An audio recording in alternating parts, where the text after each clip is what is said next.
Baik, saya pemateri pertama akan menjelaskan tentang konsep dan karakteristik pengendalian bersama dan pengaturan bersama. A. Ada pengendalian bersama. Pengendalian bersama adalah pengaturan yang dua atau lebih pihak memiliki pengendalian bersama. PSAK 66. Pengendalian bersama adalah persatuan kontraktual untuk berbagi pengendalian atas suatu pengaturan yang ada hanya ketika keputusan mengenai aktivitas relevan mensyaratkan persetujuan dengan suatu bulat dan seluruh pihak yang berbagi pengendalian. Istilah pengendalian disepakati ketika hanya dimiliki oleh satu pihak, sementara pengendalian bersama timbul karena pada pihak sepakat untuk berbagi pengendalian. Selanjutnya ada persetujuan dengan suara bulat atau sepakat. Artinya semua pihak atau para pihak yang memiliki pengendalian bersama sepakat dengan keputusan yang diambil, pengendalian bersama dan PSAK lain.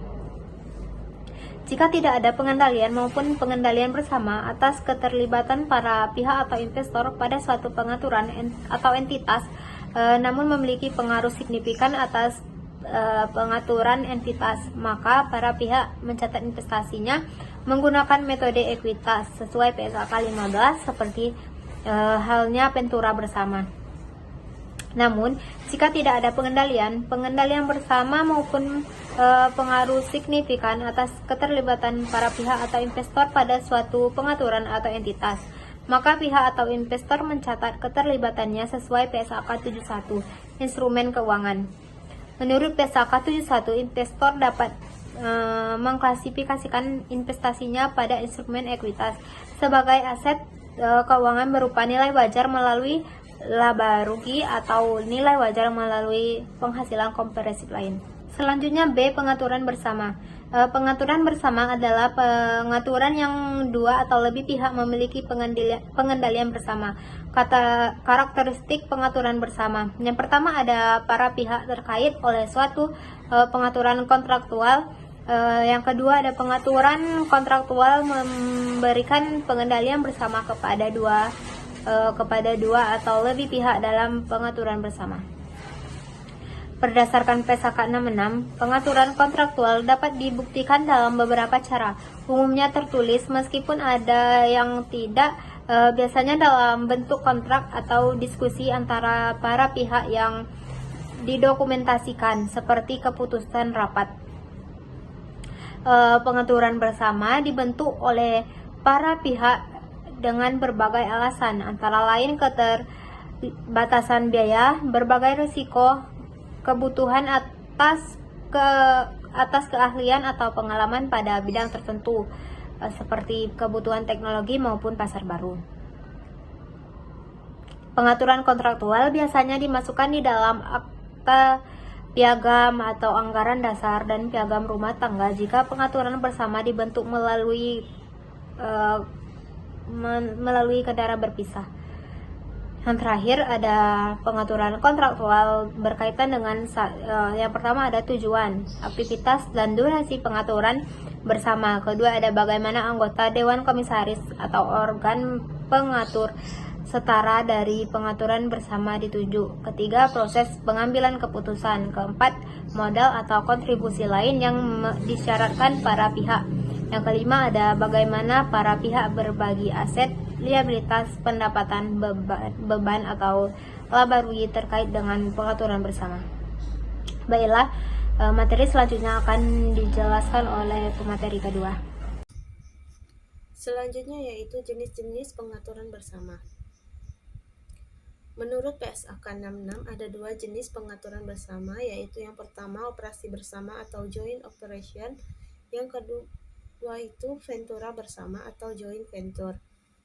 Penentuan sebagai operasi atau venture bersama tergantung pada hak dan kewajiban para pihak dalam pengaturan dalam aktivitas normal bisnis, yaitu dengan memperhatikan yang pertama struktur pengaturan, apakah dibentuk kendaraan terpisah atau tidak. Yang kedua yaitu jika pengaturan bersama dibentuk melalui kendaraan terpisah, mempertimbangkan Tiga aspek kendaraan terpisah adalah struktur keuangan yang dapat diidentifikasi secara terpisah, mencakup entitas hukum terpisah atau entitas yang diakui oleh undang-undang terlepas dari apakah entitas tersebut memiliki subjek hukum. PSAK 66 menggunakan istilah kendaraan terpisah bukan entitas terpisah, yaitu berarti bahwa tidak harus dalam bentuk entitas melainkan struktur keuangan yang dapat diidentifikasi secara terpisah. Pengaturan bersama dengan membentuk pembukuan terpisah dan NPWP spesifik untuk pengaturan bersama tersebut dapat dianggap sebagai kendaraan terpisah. A. Operasi bersama adalah pengaturan bersama yang mengatur bahwa para pihak yang memiliki pengendalian bersama atas pengaturan memiliki hak atas aset dan kewajiban terhadap liabilitas terkait dengan pengaturan tersebut.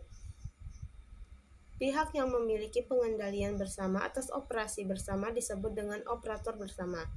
Karakteristik utama dari operasi bersama adalah para pihak memiliki hak atas aset dan kewajiban terhadap liabilitas terkait dengan pengaturan.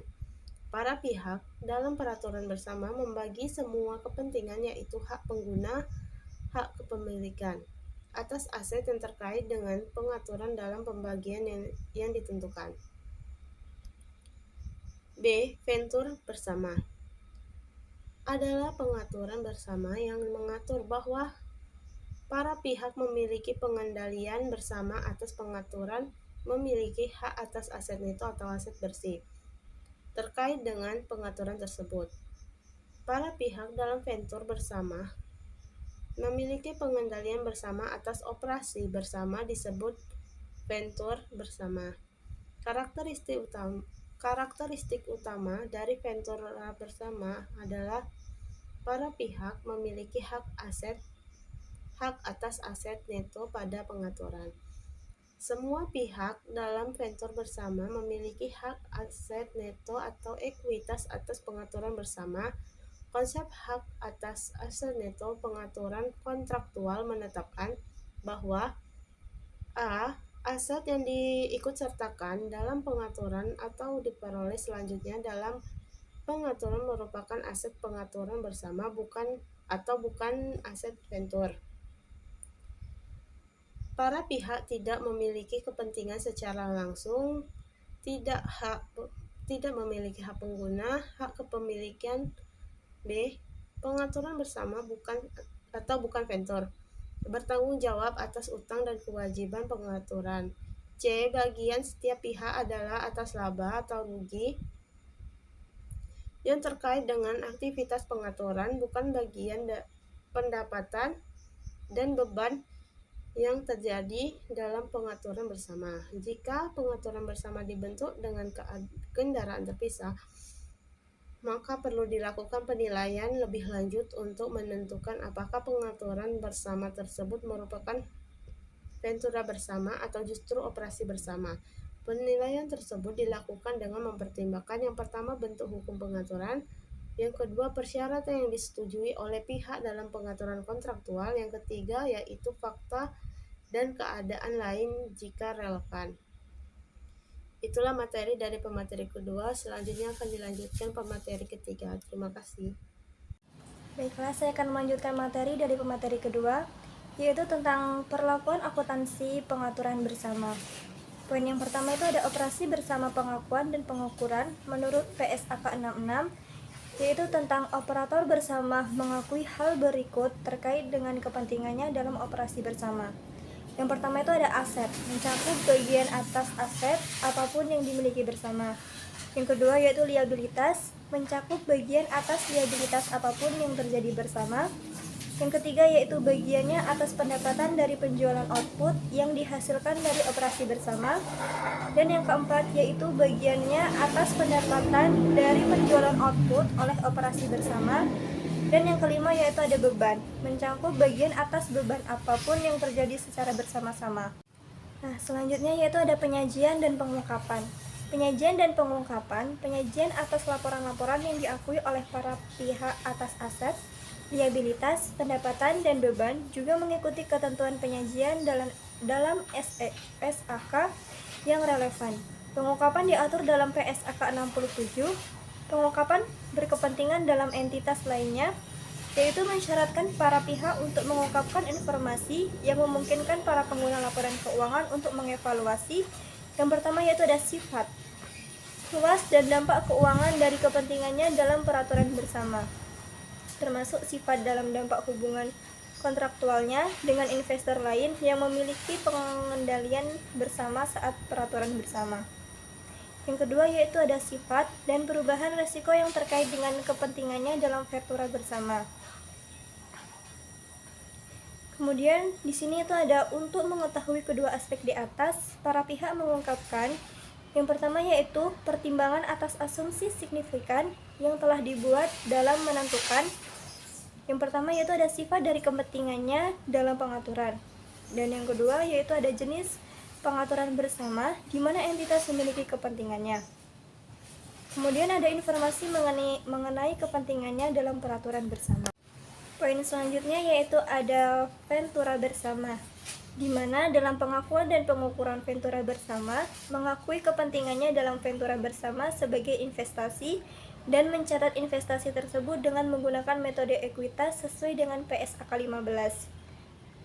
Penyajian dan pengungkapan, penyajian atas laporan-laporan yang diakui oleh para pihak mengikuti ketentuan dalam PSAK 15. Terkait pengungkapan diatur dalam PSAK 67 yang mensyaratkan para pihak untuk mengungkapkan informasi yang memungkinkan para pengguna laporan keuangan untuk mengevaluasi sifat, luas, dan dampak keuangan dari kepentingannya dalam pengaturan bersama serta sifat dan perubahan resiko yang terkait dengan kepentingannya dalam ventura bersama.